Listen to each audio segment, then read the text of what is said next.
onde a gente vai passar pelas principais áreas da radioterapia.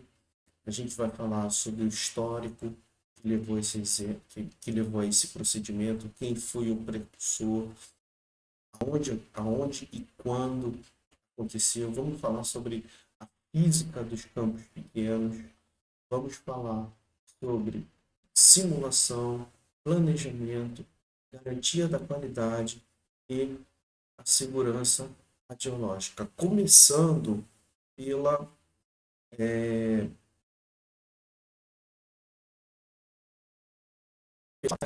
a gente tem o precursor deste procedimento, que é equivalente a uma ressecção cirúrgica.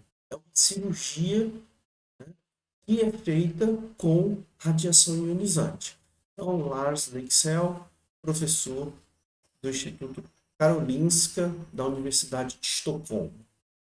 E aqui a gente tem os 50 anos de evolução da radiocirurgia. Aqui a gente tem a primeira curva de sobrevivência em vivo. Então, vou comentar os principais eventos que se associam à radiocirurgia. Aqui a gente tem o Gamma Knife para radiocirurgia cranial em 1968. Aqui em 1972, a gente tem a primeira varredura de tomografia. E em 1980, a gente tem a imagem de ressonância. A imagem de ressonância é padrão ouro na radioterapia. Com a imagem de ressonância, se faz a fusão com a imagem de tomografia. A imagem de ressonância, ela é capaz de mostrar melhor a localização e o volume do tumor, dando uma melhor capacidade de escolha para o radio-oncologista, tá certo? A imagem de ressonância, ela não pode ser usada para cálculo. O cálculo é feito na tomografia. Daí essa importância da fusão entre as duas modalidades de imagem.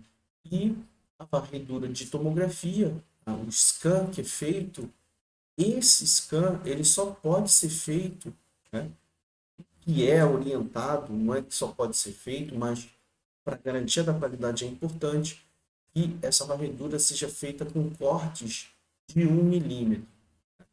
Na radiocirurgia a gente vai ter muito mais cortes, a gente vai exigir muito mais desse tomógrafo, tá certo? Então temos dois acontecimentos super importantes ali em 1980 e em 1972. Em 1980, a gente tem o colimador multilâminas, um multilite sendo desenvolvido. Isso vai ser muito importante nos próximos 32 anos que virão. Aqui em 1988, a gente tem o desenvolvimento do IMRT, que vai substituir algumas práticas que são usadas para fazer radiocirurgia. E aqui a gente tem o SBRT em 1985, que não é tópico da nossa aula, mas o SBRT ele tem uma origem, ele tem uma inspiração na radiocirurgia. Ambas as modalidades tratam de volumes pequenos que são tratados com altas doses. Na nossa definição, é muito importante a gente saber as siglas da radioterapia.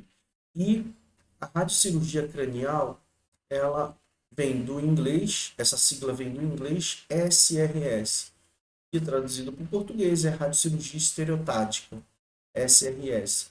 SRS quer dizer Stereotactic Radiosurgery. Se esse procedimento for realizado com mais de uma fração, 2 a 5 frações, já não se chama mais SRS, se chama SRT, que é a radioterapia estereotática hipofracionada, 2 a 5 frações. A dose é menor. E tradicional que é FSRT, que é a radioterapia estereotática fracionada, que é a nossa dose clássica por sessão, que é 1,8 ou 2 graus.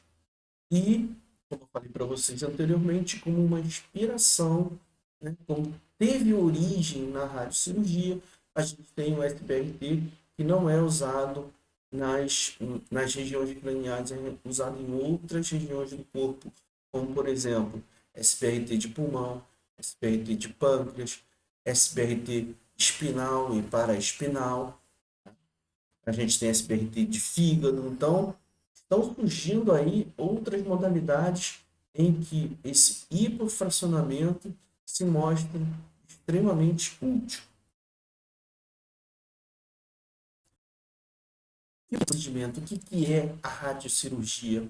Ela consiste em uma radiação de fração única num alvo de pequeno volume com uma mínima irradiação de tecido. Então, características muito fortes da radiocirurgia.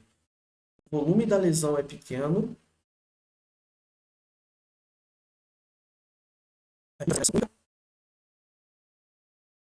com alta dose e alguns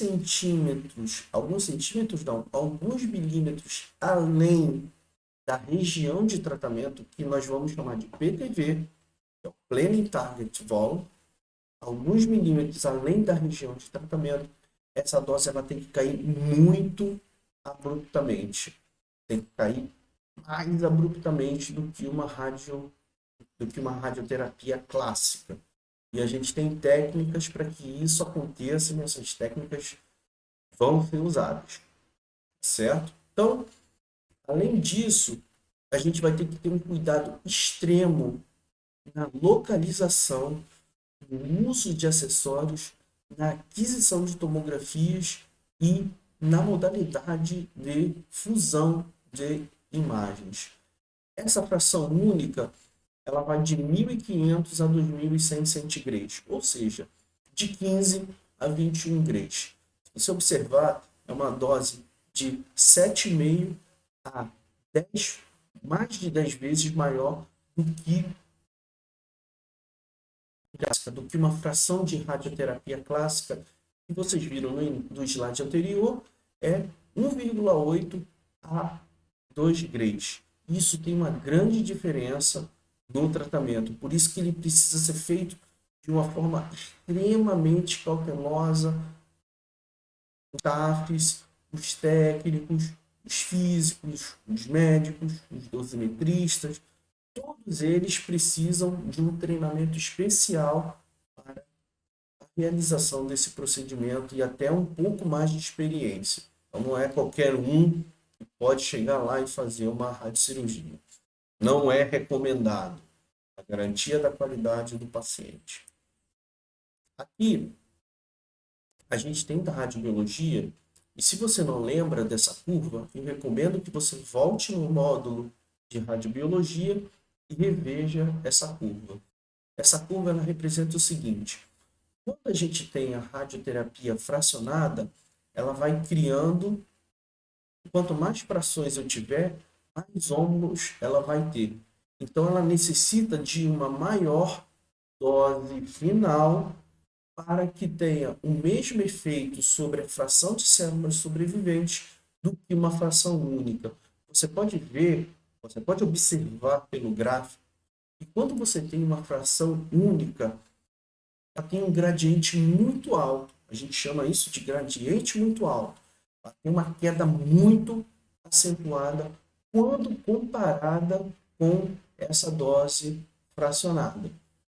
A dose fracionada, ela favorece o R da radiobiologia chamado reparo, né? Entre as frações, as células vão se reparando. Isso não acontece na radiocirurgia. Como é uma fração única, você não vai dar chance dessas células de ter esse R da radiobiologia do reparo.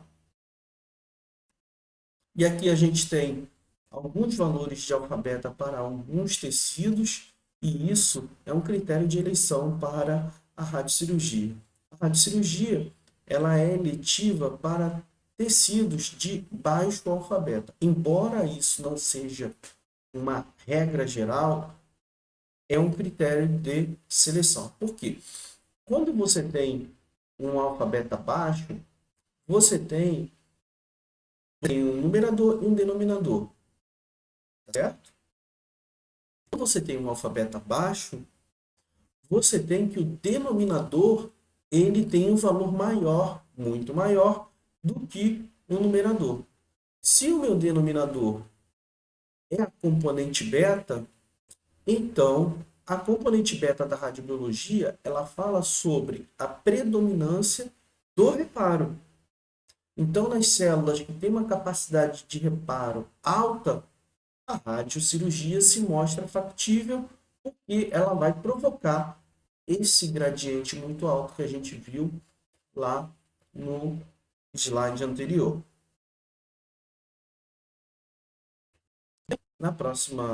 No próximo vídeo, a gente vai falar sobre a física dos campos pequenos, que tem uma forte ligação com o volume da lesão.